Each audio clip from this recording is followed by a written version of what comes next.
Stumble along for another block. Then I stop at a classic Soho cast-iron building. It's home to Writer's Place, the last major publisher left in New York. Hell, it's the last major publisher in all of America. I clutch the box that holds the manuscript. Dirt streaks my face. My back and armpits are soaked. You know you smell like hell when you can smell your own sweat. I'm about to push my way through the revolving door when I pause. I feel like I could cry, but instead I extend the middle finger of my right hand and flip it at the drone. 2.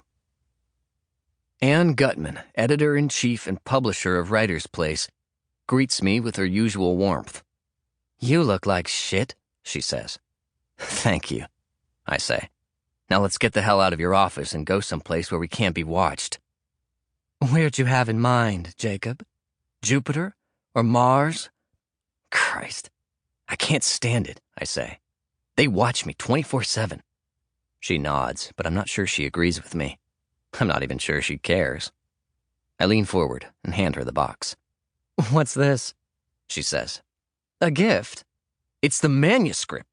It's 2020, I yell. Why am I yelling? Anne tosses her head back and laughs. "I can't remember the last time I received a hard copy manuscript," she says. Then I look at her intently. I lower my voice. "Look, Anne, this book is incredible. This is corporate reporting like it's never been written before." "You know my concern, Jacob," she says. "Yeah, I know. You don't think the store is worth writing about. You don't truly think it's morally bankrupt." "That's not it. I think it may very well be morally bankrupt, but I can make a list of 40 companies that are just as bad.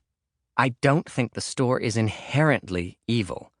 It's a creative monopoly." "Read my book. Read 2020. Then decide." "I will." "Tonight?" I ask. "Yes, tonight. Immediately." "Immediately? Wow, that's fast." Anne smiles at my minuscule joke. I try to remain calm. I'm sure if she reads the book, she's going to be blown away. Then again, maybe she won't be. Maybe she'll toss it after a few chapters. What do I know? After all, I've been wrong about this sort of thing before. Suddenly there's noise, a scuffling of feet, indistinguishable but loud. It comes from outside Anne's office. Then a very quick knock on the door. Before Anne can say anything, her assistant opens the door and speaks. "Ms. Gutman, there are 3 policemen and 2 NYPD detectives out here with me." "What do they want?" Anne asks. "They're here to arrest Mr. Brandeis." Anne and I look at each other as her assistant closes the door. I'm about to fall apart. As always, she's in take-charge mode.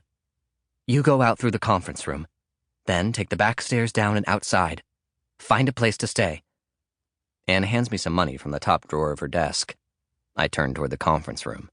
"I'll handle the cops," Anne says. "Read the book, okay?" I say. "Damn it, Jacob.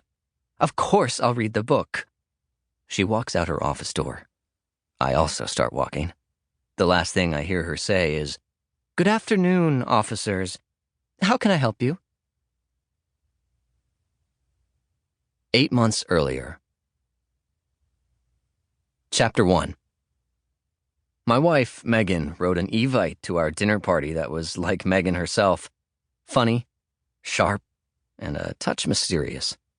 "Megan and Jacob Brandeis invite you to our last gasp in Manhattan party. Tuesday evening, August 30th, 8 p.m., 322 Pearl Street." We had invited our 8 best friends to have dinner with us in the big, goofy-looking loft space that we had carved out of half a floor in an Art Deco building. If you're thinking when you hear the word loft that the space was glamorous, high-tech, and modern, you're thinking wrong. Our very long, very narrow apartment was in what had once been an old insurance company building. After that, it was vacant for 5 years. Then it was home to a bunch of squatters. Then it was bought by a bunch of would-be writers and artists. Each apartment had a tiny view of the East River and a fabulous view of the garbage barges docked at the South Street seaport. We could afford the apartment only because the area at the time Then the financial district, now very chicly.